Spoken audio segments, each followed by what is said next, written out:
I am very excited to introduce you all to Danielea Castell, who I had the good fortune to meet a year ago at World Unity Week on Zoom, where she was hosting the listening field. And I remember being so excited when she called on me to introduce my tree elder to the circle. And I just love the reverence she has for the nature elders. And it's given me a voice to speak what I didn't know I didn't have words to say. Doing these consultations with the nature elders, the tree, rock, and water, um, has just been astounding and deepened my relationship with nature in a way that's been really profound. I've been working with her on Zoom for the past year, and we are going to have her visit Nova Scotia in 2 weeks. So I'm super excited you all are here, and I hope we'll get together in person soon as well. Thank you for coming. And I turn it over to Danielea. Thank you so much, Tree Child. It's been a real honor in the past couple of years through the listening field to meet so many other people who feel the same way that I do about our nature relatives and our nature elders. And so it really has been one of the gifts of lockdown and going online is to be able to broaden our community. So I'd like to start today by offering a bit of sound, sacred sound. This chant that I'm about to sing is, it's called, the lyrics are in Sanskrit. So we acknowledge this traditional language of the Hindu people. And the lyrics are Om Satyam, which means supreme truth. Om Sundara, Om Shivayam, which is invoking supreme beneficence or generosity of heart. And then Om Sundaram, invoking supreme beauty. So again, just understanding that these are universal qualities and not belonging to anyone in particular, and yet are sitting in that vibrational space of unity and harmony with each other. This particular melody is mine. It just is some of the ways that spirit speaks to me, is that it brings, when I'm in connection with nature elders, as well as with spirit, I receive music and sound. I was just hoping you could see my harmonium, but I think that I might not be able to. But if you're not familiar, it's a bellows instrument. Oh, you can see a little bit of it with the keyboard. Maybe I'll come back. Here we go. So just invite you to close your eyes. And for me, the reason I chose to sing this is because, whoops, I'm going to add original sound. There we go. It's because I believe that all of us are learning how to understand the real truth of our own nature, our divine nature and our human nature. And I also have come to understand that our nature elders and our relatives are here to help reflect this part of ourselves, reflect our wholeness, reflect our divinity. So I just like to open our time together with acknowledging these universal truths of who we are, who they are, and what we can create together.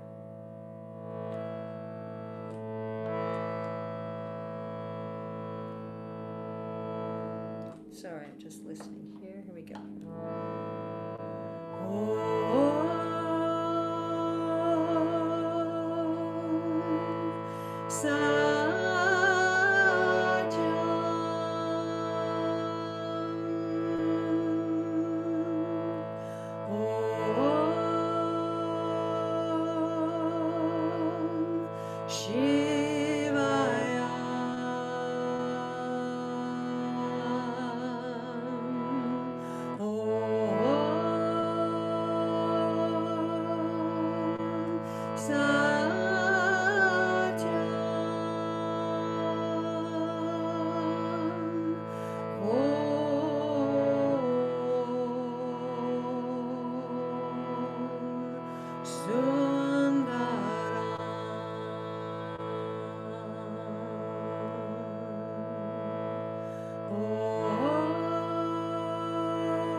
So, in our time together today, I just want to share a tiny bit about what's brought me here to this point, a little bit about the genesis of the listening field and the work that it's doing in the world today, and a bit about the vision and the scope of this sacred listening journey that Tree Child and I are bringing to you in Nova Scotia. And then the last part, I want to open up and have some time for us to have a sharing circle with each other and learn a little bit about who we are. This is our beautiful graphic and our symbol for our time together.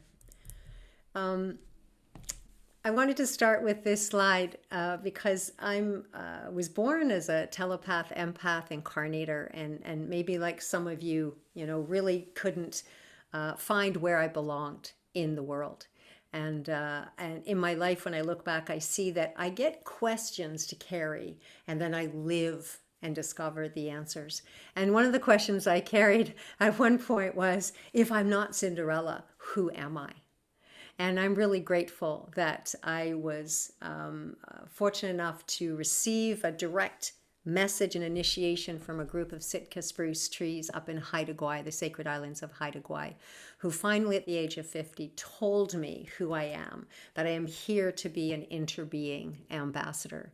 And from that moment, I really recognized that and declared publicly that my original wiring and heart bonds are actually with Mother Earth first, and her kin, and then with my human relatives.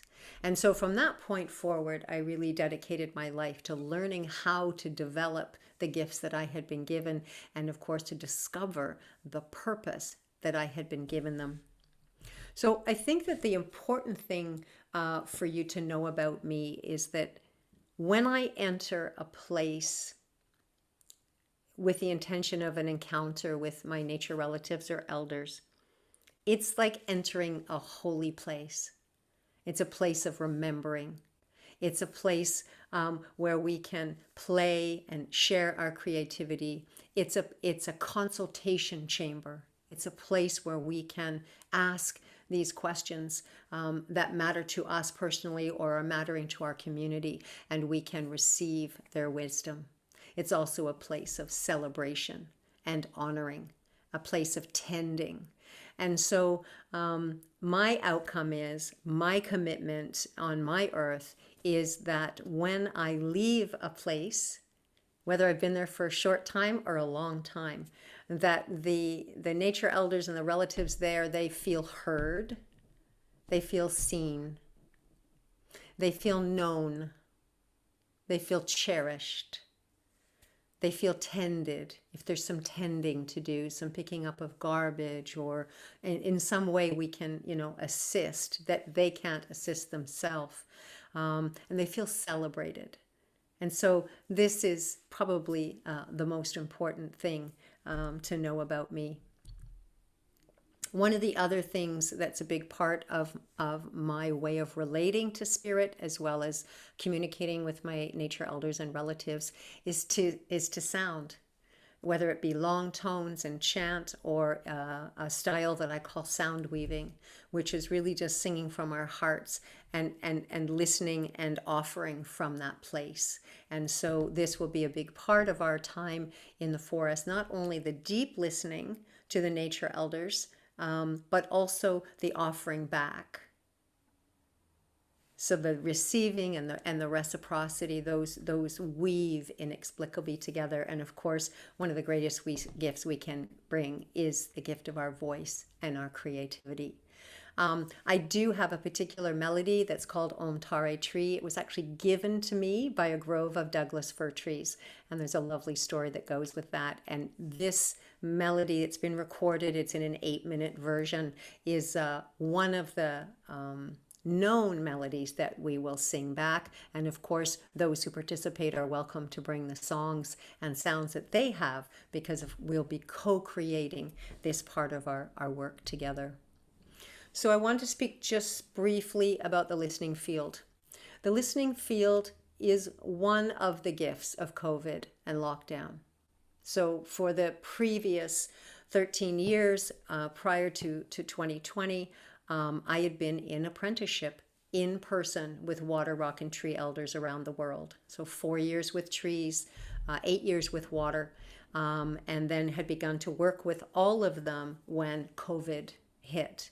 And what I soon discovered is that based on the relationships that I had built with all these elders over the years, I could open up a ceremonial space, invite them to come, and they would come. And so here I was able to have a very low footprint. I didn't have to get on an airplane. We could actually continue our apprenticeship, continue our work together without actually having to move around the planet. And so, of course, I soon learned that everybody can do it. And the key is that our love that we have for a particular tree, a body of water, a mountain, a rock, a boulder, a region, that love creates a bond. And when we call to them, they come because they love us too. So essentially, we're in the process right now of branding the listening field and building a website. We've been super active for the past 3 years. Last year was 37 listening fields. We've got over 100 beautiful postcards from the listening field that carry these wisdom messages. We've got videos, etc. And we're just, as I said, in the process of building a website itself. But for the purposes of our time, this is what the definition of the listening field is. This ceremonial space that enables us to dialogue directly in personal, intimate ways on important issues that affect us all. Of course, everyone can dialogue directly with a nature elder, but what seems to happen is when we do it in a group field, it enhances everybody's intuitive and telepathic abilities. Now, I will say that doing the listening field online, which is what we did for 3 years, is quite different. It's where we call the field into us. Whereas when we do the listening field on land, and I've been doing them here in British Columbia, we're in essence stepping into a field that already exists. And of course, we have many more possibilities for co-creating together when we're on land. And so as you can see, this is just a short history of the emergence of the listening field. And more, I wanted to put this in here to say to you that the 4 qualities of the listening field are that it's open, emergent, responsive, and evolving. And as the host and the gatekeeper for this particular experience, those are very, very, very sacred principles. And so it continues to evolve and adapt according to the call that is heard in the field or with some of the, or by from one of the elders. So this, I'm sure you're already familiar. You might have your own terminology. Nature elders is a term that came to me in 2020 when I began to speak to other humans about this journey that I'd been on with these nature elders around the world, and realized that we didn't have the need to have names for each other, but as in human conversation, we needed to have those. And so I know I'm speaking to those who already understand that these relatives are literally standing by, waiting for us to invite them in. And then the last thing, in all of my writing, I always capitalize the names of tree and water and plant and rock and nature and Mother Earth, etc. And that's just my way of showing respect. And it is also to show the same respect that we show for each other. We capitalize our names, so let us capitalize theirs as well. So there's 6 steps in that listening field experience that we sort of identified as it's gone through this co-creative development. And I will tell you that we're up over 1,000 people and nature elders now who have participated in listening fields over the past 3 years. And it's a field that has been developed together. And so this is what we are now understanding is a part of the whole process. So it begins by hearing the call. And I heard a call earlier this year to come to Nova Scotia to bring the listening field so that we can hear what the nature elders of Nova Scotia have to say. And when I hear that call, I answer it. And so Tree Child had been inviting me, and then I heard that the answer call, and so now we have this experience happening August 12th to the 20th. Preparation and consent is the next step, and we have opened a field with the nature elders that we are proposing to sit with, and so far all of them have come forward in consent and agreement and are very welcoming for us to come. The only one we're unsure of yet is who our river elder is going to be. We're not sure.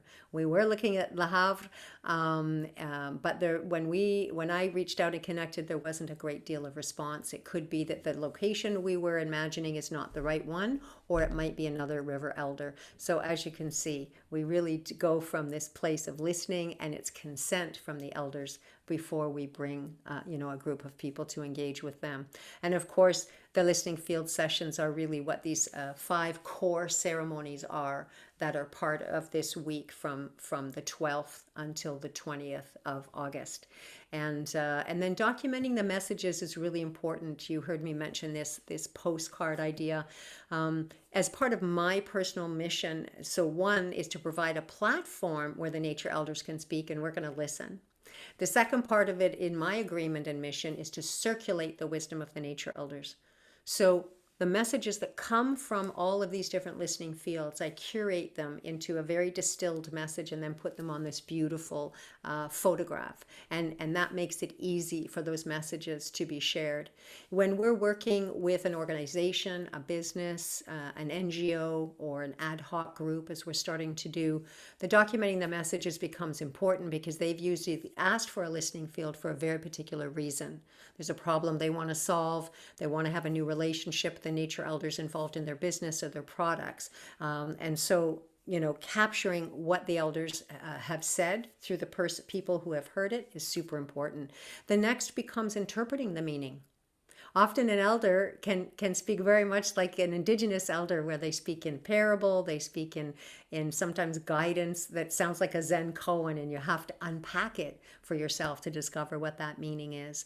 And then the next is develop and integrate strategy, which is how does this apply to my life or my work, and how can I bring that into action? And so this is really the cycle. And this has been, as I shared, learned over time that it's not just enough to provide the platform. It's not enough to just gather the wisdom, right? It needs to be shared. It's not just to share the wisdom, but it's to put that wisdom into action and to bring that wisdom into this new world that we're creating together. So, just to turn now to the journey itself that we're making together, I really love this quote from Sharon Blackie, who wrote the book If Women Rose Rooted.